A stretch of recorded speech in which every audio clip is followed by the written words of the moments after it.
Computer की जानकारी पाने के लिए हमारे यूट्यूब चैनल अंकित कंप्यूटर्स को सब्सक्राइब करें। हेलो दोस्तों, मैं हूं अंकित शर्मा और आप देख रहे हैं अंकित कंप्यूटर्स। अंकित कंप्यूटर्स में एक बार आपका फिर से स्वागत है। तो दोस्तों, आज जो हम बात करने वाले हैं वो इंटरनेट एक्सप्लोरर के बारे में बात करने वाले हैं। इंटरनेट एक्सप्लोरर क्या होता है पहले मैं बता चुका हूँ, लेकिन फिर से मैं स्पेशली इंटरनेट एक्सप्लोरर के बारे में ही आज मैं बात करने वाला हूँ, जो ये सारी जानकारी देने वाले हैं कि ये कब आया है, किस लैंग्वेज से बनाया गया है ना, क्या क्या इस पर काम होता है और कौन कौन सी शॉर्ट कीज़ काम होती हैं या काम आती हैं इस वेब ब्राउज़र पे जो हम लोग वर्क करते हैं। सारी इन्फॉर्मेशन देने वाले हैं, ठीक है। तो बने रहिए हमारे साथ। तो सबसे पहले बता देते हैं कि वेब ब्राउज़र क्या होता है। भी मैं पहले बता चुका हूँ, लेकिन यहाँ पे फिर से मैं बता दे रहा हूँ आप लोगों को। वेब ब्राउज़र होता क्या है? तो वेब ब्राउज़र एक प्रकार का एप्लीकेशन सॉफ्टवेयर होता है, कुछ नहीं होता है। एप्लीकेशन सॉफ्टवेयर क्या होता है सभी को पता है ना। तो एप्लीकेशन सॉफ्टवेयर का मतलब क्या होता है कि जिस पे यूज़र वर्क कर सके। यूज़र मतलब और आप और हम दोनों हो सकते हैं, कोई भी हो सकता है, यानी कि जिस पे काम किया जा सकता है वो एप्लीकेशन सॉफ्टवेयर कहलाते हैं। तो वेब ब्राउज़र भी क्या कर सकते हैं हम लोग, वर्क कर सकते हैं। जब कोई सर्च करते हैं कुछ भी तो वर्क ही कहलाता है, ठीक है। तो क्या होता है, एक प्रकार का एप्लीकेशन सॉफ्टवेयर होता है जो वर्ल्ड वाइड वेब पे बहुत सारी जो सूचनाएँ उपलब्ध हैं वहाँ पे, वहाँ तक पहुँचने का एक जरिया है या वहाँ तक पहुँचने के लिए इसका प्रयोग किया जाता है, ठीक है। तो ये होगी वेब ब्राउज़र की बात। अब किस वेब ब्राउज़र के बारे में बात करने वाले हैं तो आप सभी को पता हो गया, इंटरनेट एक्सप्लोरर के बारे में हम लोग बात करने वाले हैं। जैसा कि आप यहाँ पे स्क्रीन पे देख रहे हैं कि इंटरनेट एक्सप्लोरर माइक्रोसॉफ्ट द्वारा विकसित किया गया है ना।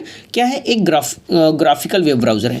ग्राफिकल मतलब एक GUI होता है, एक CUI होता है, जिसके बोलते हैं ग्राफिकल यूज़र इंटरफेस। एक होता है कमांड यूज़र इंटरफेस।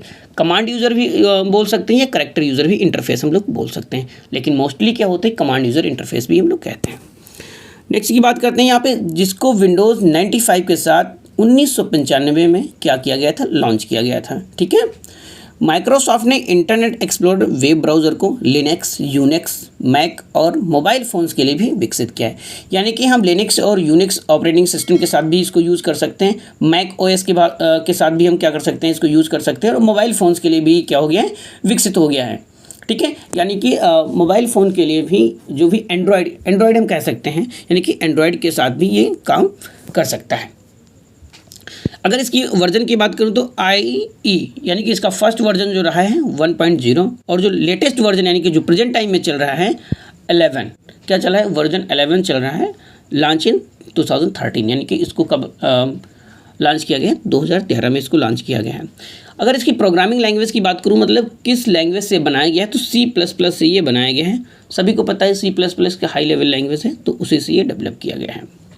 अब हम बात करते हैं इसके शॉर्ट कीज़ के बारे में, यानी कि जब हम काम कर रहे होते हैं तो कौन कौन सी शॉर्ट कीज़ हम यूज कर सकते हैं वेब ब्राउज़र पे इन वर्किंग, यानी कि जब हम उस पर काम कर रहे होते हैं। तो यहाँ पे कुछ आपको दिखाई दे रही हैं, जैसे कि Ctrl+P सबसे ज़्यादा फेमस है, सभी को पता है। क्या करता है, ये प्रिंट करता है। जब हम वेब ब्राउज़र पे काम कर रहे होते हैं तो Ctrl+P क्या करेगा, वेब पेज को प्रिंट करेगा, है ना। जब किसी सॉफ्टवेयर पे काम कर रहे हैं तब किसको प्रिंट करेगा, डॉक्यूमेंट को प्रिंट करेगा, है ना, फाइल्स को प्रिंट करेगा जो भी वहाँ पे है, ठीक है। F11 क्या होता है, तो F11 के द्वारा हम फुल स्क्रीन मोड कर सकते हैं अपने डेस्कटॉप पे, ठीक है। नेक्स्ट यहाँ पे है Ctrl+Shift+Del, डेल मतलब डिलीट, ठीक है। तो इसके द्वारा हम क्या कर सकते हैं, डिलीट हिस्ट्री, यानी कि जो कुछ आज तक मैंने क्या किया, सर्च किया, जो हिस्ट्री एक बन जाती है उसको हम लोग क्या कर सकते हैं, बड़ी आसानी से डिलीट कर सकते हैं, जिससे कि जो नेक्स्ट पर्सन है वो हमारी हिस्ट्री को ना देख पाए, ठीक है। तो Ctrl+Shift+Del के द्वारा।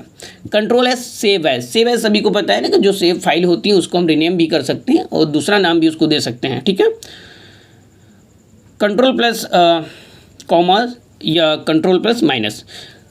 कंट्रोल अगर प्लस कॉमा करते हैं हम लोग तो क्या होता है, जूम इन, है ना। अगर हमें जूम करना है यानी कि बड़ा स्क्रीन देखना है तो Ctrl+, करेंगे, या अगर जूम आउट करना है यानी कि जूम को हमें कम करना है तो क्या करेंगे, Ctrl+- का प्रेस करेंगे और जूम आउट हो जाएगा, ठीक है। Ctrl+Shift+P से हम इन प्राइवेट ब्राउजिंग, यानी कि कुछ भी प्राइवेट ब्राउजिंग कर सकते हैं, जैसे कोई अन्य पर्सन जो है वो ना देख पाए, तो यानी कि एक प्रकार की प्राइवेसी कह सकते हैं यहाँ पे हम, ठीक है। Ctrl+J view download. व्यू मतलब देख सकते हैं जो कुछ आपने डाउनलोड किया है वेब ब्राउज़र पे या इंटरनेट एक्सप्लोरर से जो भी आपने डाउनलोड किया है उसकी हिस्ट्री आप देख सकते हैं, क्या क्या हमने डाउनलोड किया है, क्या क्या चीज़ें हैं वहाँ पे, ठीक है। तो व्यू डाउनलोड यानी कि जो कुछ हमने डाउनलोड किया Ctrl+ जैसे हम लोग क्या कर सकते हैं भाई, देख सकते हैं।